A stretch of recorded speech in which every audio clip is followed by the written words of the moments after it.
Hey everyone, welcome. Welcome to the next session. This session's titled Navigating Success, the Pivotal Role of Project Management for MSPs.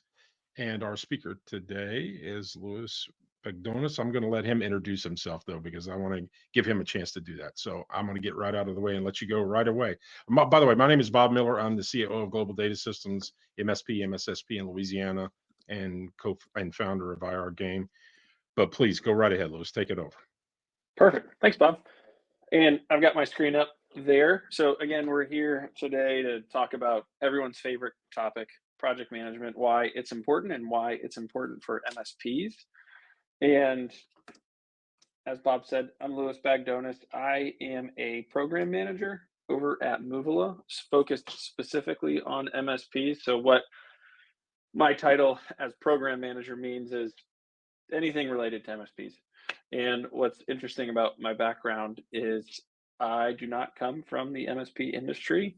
I have worked with MSPs before in my previous life, but I was hired on at Movila to focus specific on the MSPs and making sure that we're focused on the industry in the right way. I came from a weird background in a lot of different areas, essentially family office, private equity, and focused in the manufacturing space. But I came into projects pretty much the same way that everyone else does, is by accident, right? My role was focusing on customers. And of course, a lot of our projects that we had were related to customers. So then they said, hey, these projects just kind of happen. Can you handle them as well? And from there, I was like, there's got to be a better way to do these things. So that's how I got into projects. A lot of my projects were large scale, building new factories, of course, had experience and was working with MSPs when we got to the Wi-Fi and the network access and all that good stuff. Also went through some system conversions that went terribly wrong. Those are always really fun. So excited to be here. Excited to be part of Rejection Con. Please go crazy in the chat or Q&A.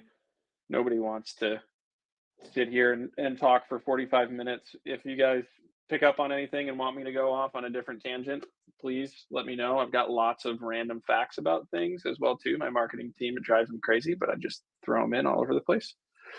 But today we're here to talk about the role of project management and why it's important for MSPs. And I think it's fitting that we were selected for Rejection Con because we submitted this topic for so many conferences all over the place and it never got picked. And it's almost like everybody just wants to pretend projects aren't happening and that they're just going to get done and be on the side and we're not going to pay attention to them. But they are important. And what we've seen at Movila over the past couple of years is that there's a lot more focus and attention on those projects. And there's been some data that's come out as part of service leadership that they're saying, hey, the margin on professional services is going down, and that is having a direct impact on net profit, right, to the overall business. And so what we're going to go through in here today, we're going to talk about the trends that we're seeing in the project management space. We're going to talk about leveraging project templates, and then we're going to get into project profit margin, what it should look like, and other KPIs. I have also failed to mention what Movila does as well, trying to do my job of staying vendor agnostic here, but we are a project management and an automated project management tool. We're focused heavily on the MSP space, as I said, and we are integrated with the PSAs. So as everybody knows, most all the PSAs, the project modules in there have evolved over time from that structure of that service ticket object, and then had some changes made to be a little bit more project related. We're integrated into those modules within those PSAs. So you have a robust automated project management tool in Movila, and all that data flows back and forth into your PSA. Bob, did I do okay introducing myself before I keep going? We're good to keep it rolling here. Cool. All right. Yeah, it's So, good, man. It's great, Lewis. I'm sorry I had it okay. on mute, but yeah, please go No, right no, ahead. no. All good. All good. This is my first virtual As an conference. So, MSP, I can't wait to hear what you got to say. So I'm ready to hear it. so basically, all I have to say is nobody cares about projects, but everybody's starting to realize that they're important, right? So, and Movable has been around in the project management space for a while as well, just like myself. And when we've come into the MSP space focused on projects, you know, what we're finding is that there's also not a lot of data or research being done around projects specific to MSPs. So, as I mentioned, service leadership, they've started to throw out a lot more focus on professional services. They always have, right? But they're calling out specifically that that downward trend in that margin is having an impact to the overall MSP net profit. But so we've started to do more internal surveys ourselves, right? We've got a wide customer base within the MSP space now. So we're doing surveys of our customers, surveys of prospects. We also, in conjunction with CRN, did a survey.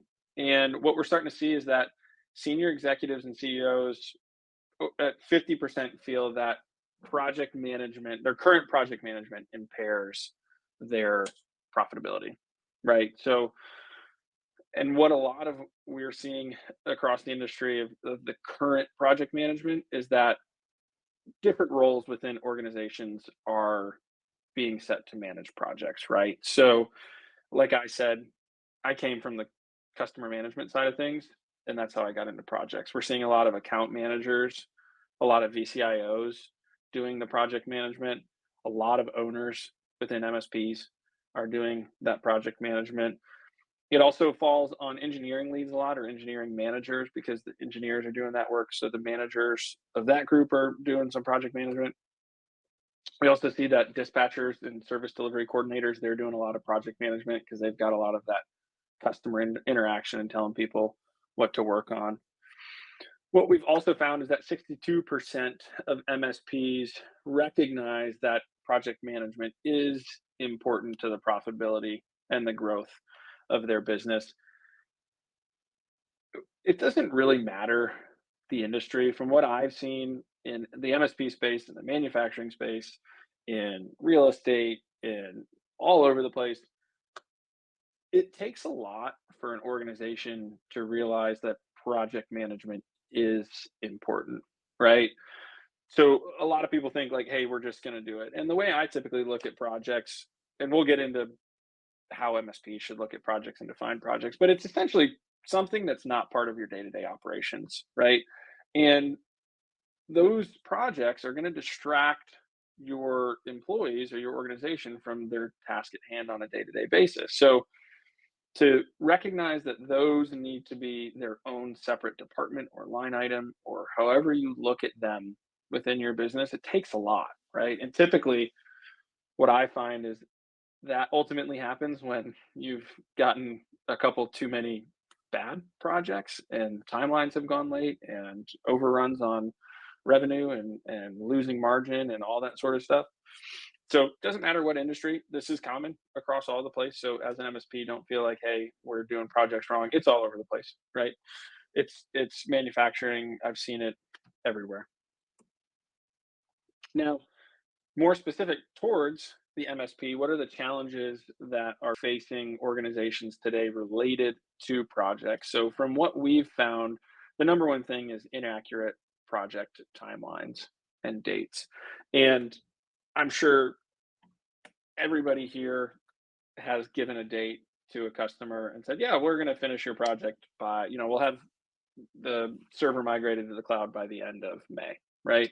You get to May 29th and you realize we're nowhere close to being done. At that point, it's a scramble. You're trying to figure out, how did we get to this point? What is left that needs to be completed? But ultimately, you have to make that phone call to that customer, which is never an enjoyable phone call, to say, hey, sorry, we said we'd be done tomorrow, but it's going to be another couple weeks. And then in a couple weeks, you say, hey, we're still not going to be done. And that can just keeps getting kicked down and down and down the road. And no matter how many times you make that phone call, and I've had to make it a lot, it's never fun. It's not, it's not information that's going to be well received by anybody, right? So that's the biggest issue that we're seeing. In addition, the other large buckets here, right? The inability to stick to project scope. That last one there, inefficient, inaccurate project price or estimate. The margin, again, I'm going to keep saying it, and we're going to talk about it at the end. It's so important, and people have such a hard time tracking it. And even what I see a lot is that there's not a target that's being set for that margin, right? And the way that I look at it is you need to have a target at an overall line item for your professional services. And then every project you should be tracking towards that same margin, right? Sure, there's going to be some that are a little bit lower, some that are a little bit higher, right? But on a monthly basis, at max, I would say on a quarterly basis, you need to be reviewing that and making sure that you're hitting that target.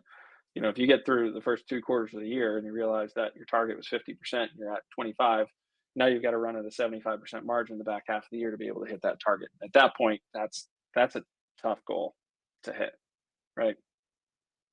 I also was lucky enough to get invited on to Elephant in the Room last week with Kyle and Alex, and we talked about that specifically in more detail, right? Project profitability.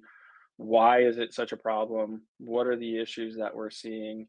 And again, we're here talking about project management, exactly aligned with that profitability, right? And you've got your project manager who's focused on making sure that you're hitting that profit margin on all your projects. So these are the issues that we are seeing. A couple more broad trends that we're seeing across the industry. So we've been focused heavily in the MSP space about 2.5, 3 years now. So 2024, what we saw was that, again, with some of that research data, only 30% of MSPs say they're using their PSA to manage projects. What we see a lot of is we'll get new customers in and have a conversation. How are you managing your projects today? More often than not, folks are saying, well, we just manage a project within one service ticket, right? So, hey, we're going to do a 200-hour project, and all of those time entries, all of those notes, all of those schedule records, it's all being held and managed in one project, right?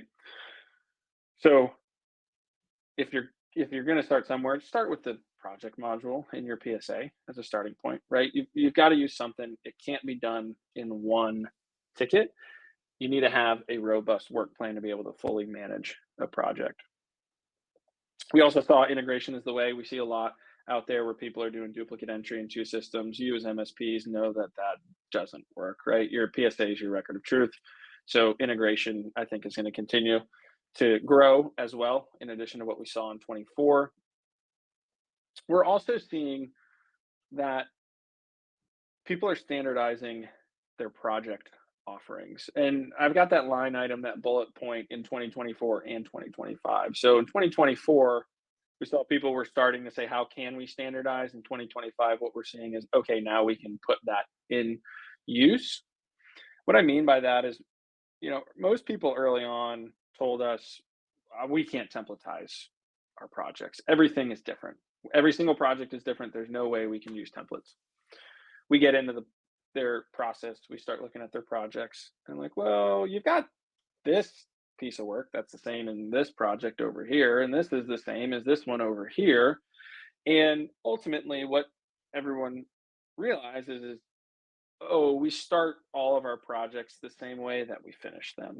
And what we call those is the bookends, right? So no matter what type of project, the beginning and the end is going to be the same, right? We're going to go through a scope review. Maybe we'll do a kickoff email to the client. We're going to do an internal kickoff meeting. We're going to do an external kickoff meeting. Hopefully there's some sort of deposit collection in there as well too. And then on the backside, same thing. And I've got a slide on this to quick example of what a base template looks like. But then it's really that middle section of the project, the meat and potatoes, the execution piece that changes. And what people are starting to realize and see is, hey, we can modularize. I have a hard time with that word. You get what I'm trying to say. we can put those different buckets in the middle, right? So, hey, we're going to do a network upgrade, but on this project, we're only going to do a firewall and a switch, right? We're going to do a server migration. And for some reason, sales, not to pick on sales, sold a server migration and maybe, Office 365 upgrade or something, right? Where those should be two separate projects. But being able to modularize those service offerings, it also helps you align between operations and sales of what did we sell? How do I know to build out my work plan to manage this project? We've also seen a lot, and I think Bob, you mentioned it in the chat there. You got a dedicated project management team to handle the service delivery. We're starting to see a lot more people recognize that there need to be defined project team structures within an organization. No, that's a hard lever to pull. When we get to the end of this, I'll got a QR code to throw my LinkedIn in there, and my email was at the beginning as well. I can pull that back up or drop it in the chat if anyone needs it. I love to have these conversations with folks. But a lot of people have a hard time saying, when do I pull that lever to say, okay, you customer account manager, you're no longer doing that. You are dedicated to projects. And it's typically a transition over time, right? You as MSPs, you understand why tracking time is important. So you're starting by saying, all right, customer account manager, 20% of your time needs to be allocated to managing projects. And I'm going to watch that. And week over week, I'm going to look at your utilization. I'm going to track that somehow, whether it's by work type, charge code, notes, something. And you're going to start to see that trend. And you're going to start to see that, like, hey, okay, I'm spending 50% of my time on projects. Okay, now I'm starting to spend 60% of my time. And there comes a point where you pull that trigger and you've got enough of that business to feed that dedicated team.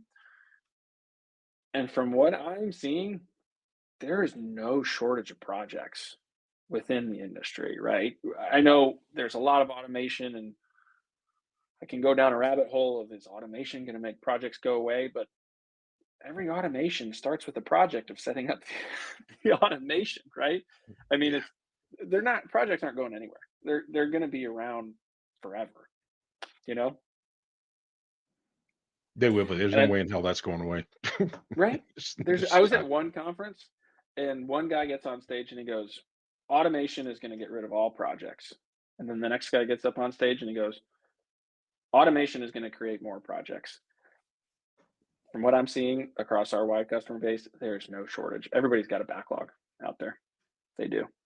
So it's really just finding what's that point for you internally to pull that trigger and dedicating a specific engineer or resource to focus on projects. Yeah, I'm just looking at Justin in here. You're saying I'm torn between having the techs that know the client best do their project versus project engineers that do the thing more frequently and so do it more efficiently. Client knowledge versus project rep. Yeah, that's hard to evaluate, and it's going to change depending on the organization. It's going to change depending on your customers. What I would recommend though is your project engineers, you don't want to burden them with the time of sending email updates to clients and getting on phone calls with them and answering their questions. That's a project manager's job, right? Project manager's job is to tell the engineer, hey, by the end of next week, you need to have the configuration done. Let them get on the phone with the client and say, hey, here's where we're at on the project. We're going to finish the configuration by Friday. If that doesn't happen, your project manager also needs to be somebody that can handle stress and be able to get on that phone call and be like, hey, we went in to migrate the server or configure or whatever. We found a bunch of apps that you had buried in there you didn't tell us about. We didn't know. So it's going to take us longer. Typically, what I find is you don't want engineers having those conversations, nor do they want to. So I'm not enjoying the project management in our PSAs. We're starting to use Microsoft Planner for some of it. Yeah. Do you have other suggestions? Shoot me a message, Andrew, on the side. Would love to talk about it. Just see what PSA you have as well too. More than happy to talk about what I've seen some other people do within their PSAs to make it work. But as I said earlier, right, PSAs are service ticket focused, and there's some awesome functionality that some of them have put in there today that a lot of people just don't know about. So Microsoft Project and Planner, I know they've combined the two of those. That's a great place to start. But again, you've got duplicate entry. Thank you, Whitney. There's my email. You got duplicate entry, right? If you're doing it in Planner, your PM's making an update over there as they're reading the engineer's update over the PSA, and that you've got, you can enter data in wrong. You're going back and forth between two systems trying to see the updates. There's a lot of room for error in that. And I've been just watching chat. Let me just double check Q&A. Yeah, perfect. I'll keep an eye on chat here. Yeah, I'm trying to So watch it for you too, Lewis. I'll keep an eye on awesome. you. So. I appreciate it. I got to tell you, Bob, I'm so impressed by people that get on these webinars and whatnot, and they're chatting in the chat with people at the same time as they're talking. That is not me. So be No upfront worries. about that. So as my big graphic on the right-hand side here says, templates are the way. We're going to get into that. Actually, let me skip this slide and I'll go back to the value of project management. I want to talk about templates since we're on that. So base template and template basics. As I was saying, everyone's starting to recognize that projects are opening and closing the same way. So that base template that all your projects are going to be maybe generated from or have applied to in some sort of way, they are your repeatable project management tasks. And every project has a beginning, middle, and an end. In addition to those repeatable project management tasks, if you are not today, create some task, some ticket, or some line item in your project to track your project management time. A lot of people also don't track that, and they just sync that into their overhead, which is one way to do it, right? But if I'm looking at the true margin of a project, I want to know how much time I'm spending to manage that project. And it doesn't need to be a super detailed multiple tickets like project management at the beginning and project management at the end and project management to send emails and project management to, answer customer calls. Just at least one bucket, project management bucket, right? It's going to run across the life of the project. I've seen some people break it out between project management and communication as well too, right? Because you've got some of that PM work that's a little more internal communications, all that communication back and forth to the client that you might want to document. But so my screenshot on the right-hand side here, we're always seeing what other MSPs are doing. We're always contributing towards that and saying, hey, what's a good base template? And this is a really simple one. So every project, you want to start with your scope review and build your work plan. What did we sell to the customer? What did they sign off on? From there, we're going to go into some sort of kickoff cadence. And what I would recommend here is try to give yourself enough buffer into that timeline or that duration. As I was mentioning, a lot of people have a big backlog of projects and they are telling customers that they're just pulling a number out of the air, right? They're saying that, hey, we can't start any new project until for another 2 months, right? And you got to try to work through that.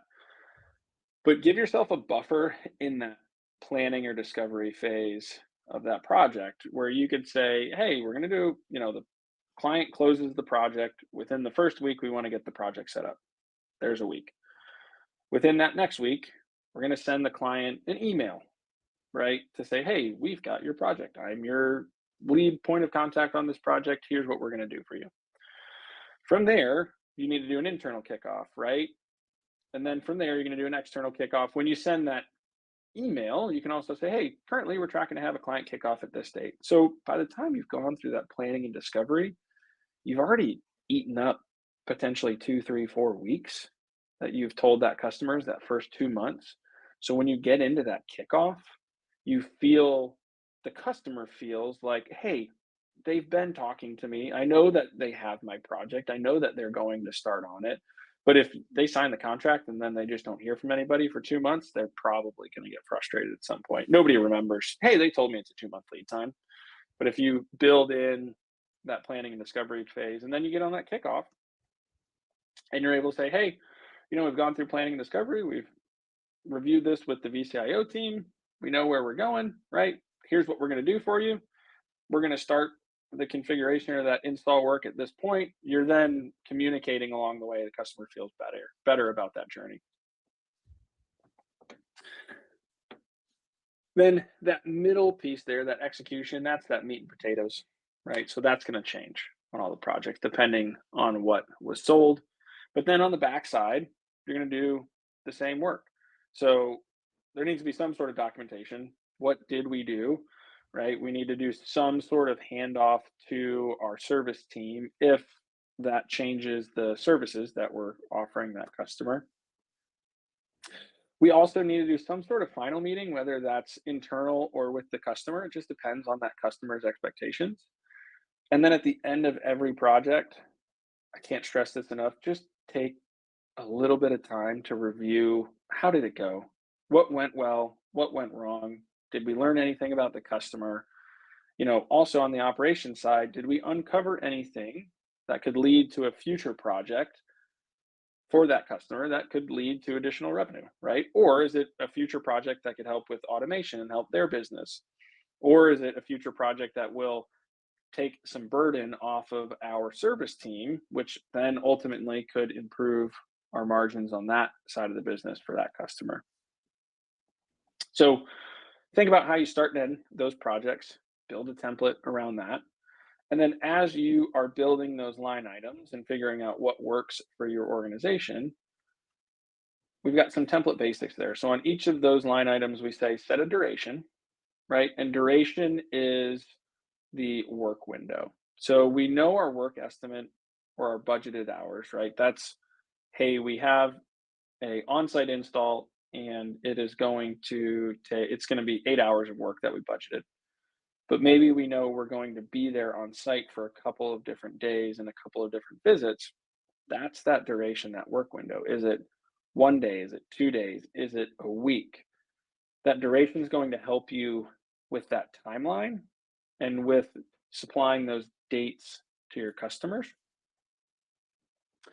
As we get into what I call extra credit, right? We might think about what's the resource type required or the work role required for each of those tasks so that hey, what did we budget for? Did we budget for a level 1, level 2, level 3? We can then start to dial into that profitability a little bit more. And then the last one, dependencies, right? So can I not go on site and install until procurement has done their work and ordered that equipment? So think about what works for your organization, right?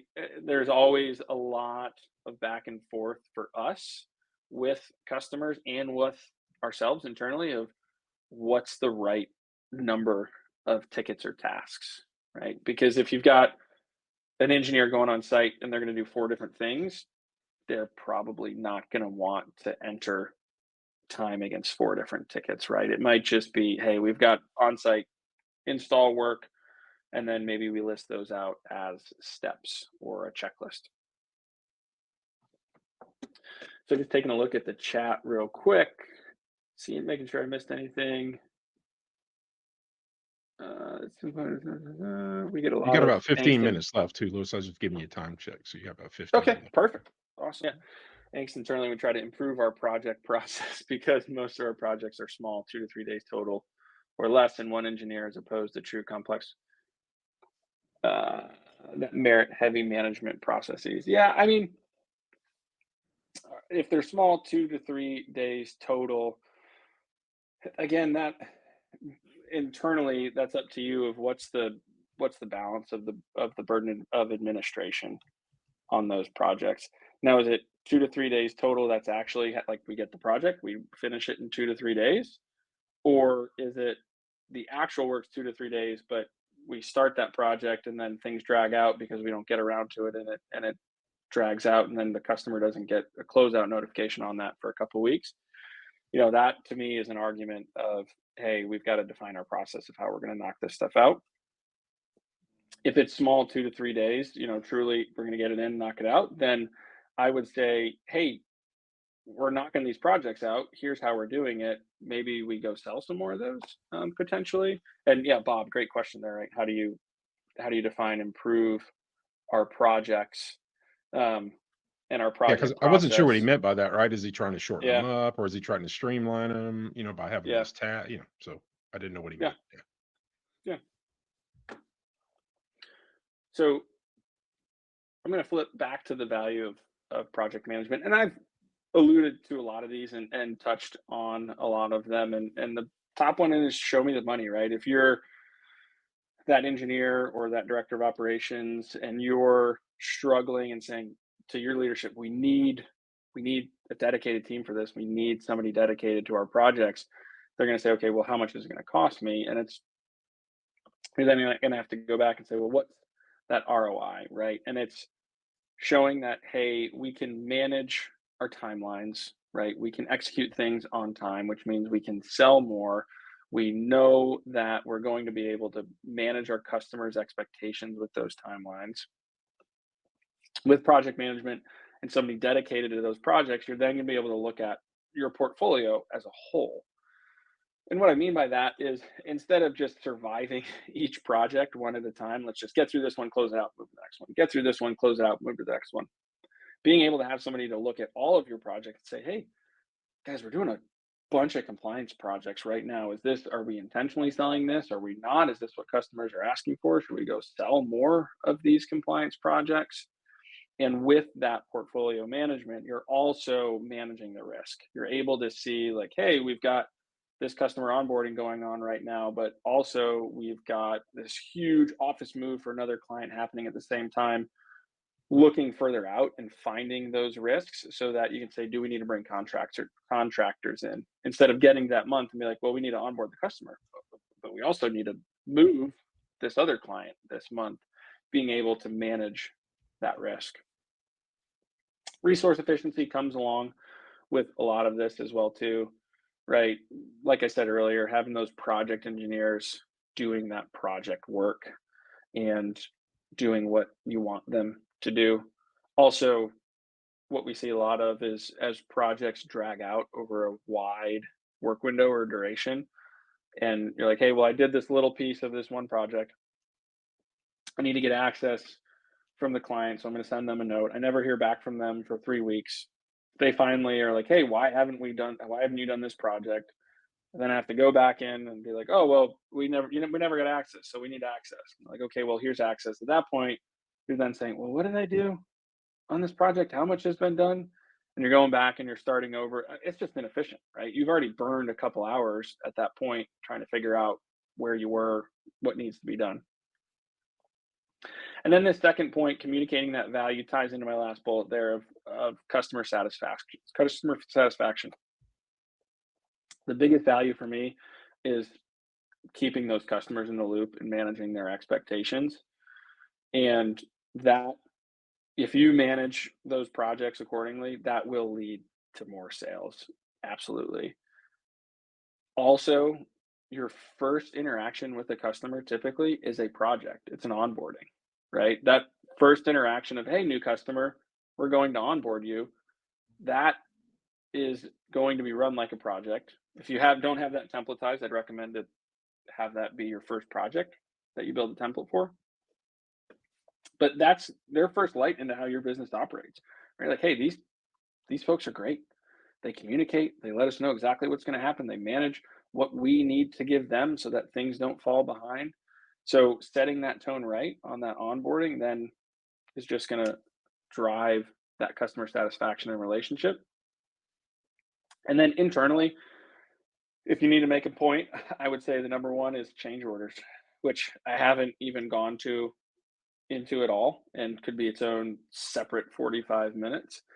But internally, like if you have someone focusing on that project, they're going to see when those overruns are starting to happen and they're going to call it out internally to that resource and say, hey, that should only taken you 10 hours. You burned 15. What's going on? And they're like, oh, well, I just put the time against the wrong ticket, so I'm not going to need those extra 5 hours somewhere else, right? Or no, that took a lot longer. At that point, that project manager says, we need to put a stop on this, or we need to have that conversation, right? We're going over budget. So I want to be respectful of time. I see a lot going in the chat, which I love.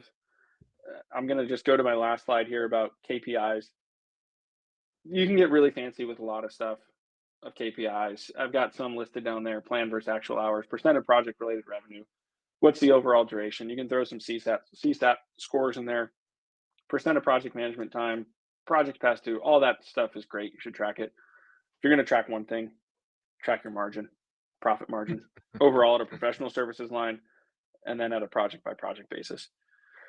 If you want to get super fancy from there, you look at it by project type or you look at it by project resource. But if you aren't tracking your margin right now, that's the top line item. That's the only KPI you should focus on. And project management, right, and driving the value for MSPs, it's having those dedicated resources to track that margin for you. Awesome. So I'll throw this up here. Left-hand QR code is if you want a tour of Movila and a little bit more about what we do.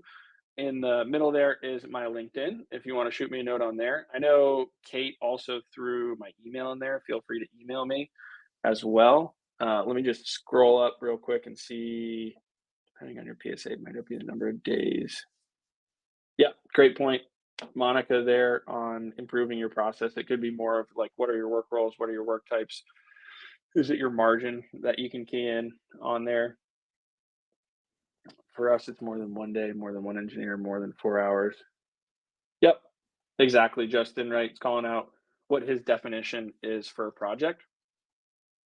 And that's another great point. Have a definition of what a project is. As I'm saying, make sure you define your margin, define what a project is. If it's a one workstation setup for a new employee that's 2 hours of work, I don't want to take the time to set that up as a project. Maybe I don't want to do a full kickoff, right? Your admin, your project management time is going to be more than your project work at that point. So just set a definition for yourselves internally. Again, to that point though, have somebody that keeps an eye on how many hours, how much cost is going into that, because you know, as soon as it's 4 hours, you know, lost all your margin on that. People try to make things non-projects move faster. Yep, it all gets dumped into a service ticket. Zoe called it out. What is a project? Yep. Yeah. Honest, Yeah. These are all the right questions. Like, what's for a us, it's project? not even the What's number the of margin? hours. In a lot of cases, it's how often does it go off the rails? You know, if it's only a 2 hour job, but it goes off the rails 80% of the time, then Yeah. sometime you need oversight, right? So it's Yep. the way we go about a new service or you know a new product or a service is that we always include project managers in the first 5 deliveries of that particular service or Yep. product, right? And the project managers are really good about figuring out, okay, I think this one needs it, and here's where that's probably going to be consistently. Or they'll say, hey, you know what, this was a lot more straightforward, and we think this can be below the line. Doesn't really require a project management thing. So including the team and kind of whatever you're doing, especially the first 4 to 5 times you deliver something, can help you set those thresholds about what needs some oversight and what doesn't need some oversight. So Yeah. we found that that's a good Yeah. method of figuring it out. Yeah. That's a great point. And there's a ton of different ways to define it too. I've seen other people do it based on how many different types of resources do I need or how many resources are contributing, right? If it's one resource, maybe they can knock it out. If it's 2, 3, 4 different people coordinating all of that, right? You might need some of that. Some people look at it based on dollar amount as well Mhm. instead of just hours. Like, hey, if it's over $10,000, it's important to us. We want to make sure we have a focus on it. Just set some sort of definition, review it at some sort of regular cadence, not like every 2 years, maybe like twice a year or something, and say, hey, does that work for us? Did it work? Do we need a change?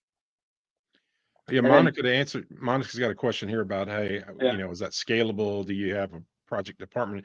In our case, we're a larger MSP, right? MSSP. So yes, we have a actual project management group that's you know, works across all the projects, all the service delivery projects that we have that need project management oversight. So yes, as that scales, as you scale up delivery, then yeah, you wind up scaling up project management to some extent. I will say that the automation will never replace anybody, but it can certainly make you scale better. So that's the thing automation should be viewed as a way to kind of allow you to scale these departments more economically, you know, so that your cost, your increase in cost is not directly proportional to your increase in revenue, so that those margins keep expanding over time. So yeah. What we shoot for when we get new partners is we don't want to replace any project manager's jobs. We want project managers to be able to handle more projects, right? So if a PM That's can right. handle 30 out of a spreadsheet, and then with us, we want them to be able to handle 50, 60. So you don't have to go out and hire more Right. headcount, but you can push through more revenue, and to your point, Bob, improve those overall margins. 100%. Yep. Yeah. Well, Bob, thank you. This is my first virtual conference presentation. Yeah. I appreciate the help. Thank you, everybody, for joining. Appreciate all the questions and comments in the chat there. As I said, hopefully more people want to keep talking about projects. So if you do, reach out to us, reach out to me. This is what we love to do and what we do every day. Yeah, I would say that you probably need to really think seriously about it because whereas you say, well, I don't know if I can afford it, I'm not so sure you can afford to not have it. I think you got to look at it from the other direction because it Yeah. can burn a lot of efficiency that you don't really realize. So it was a great talk, Lewis. I think a whole bunch. And for those of you that are here with us, we're going about a 15-minute break. But if you get a chance, go back to the main lobby and then you can click on booths, and our two sponsors, Ninja One and Comet Backup, have some booths. You can go check out how that mechanic works and have a discussion with them as well. So, oh, I see. Get Derek drop one more thing. He says unmanaged project is where revenue goes to die. He's not wrong. But he's Yeah. not. He's not wrong about that. So, I would add margin goes to yeah, die as well too. Yeah. yeah, 100%. Yeah. Yeah. All right, everybody. Thank you very much for being here. And Lewis, it was great, man.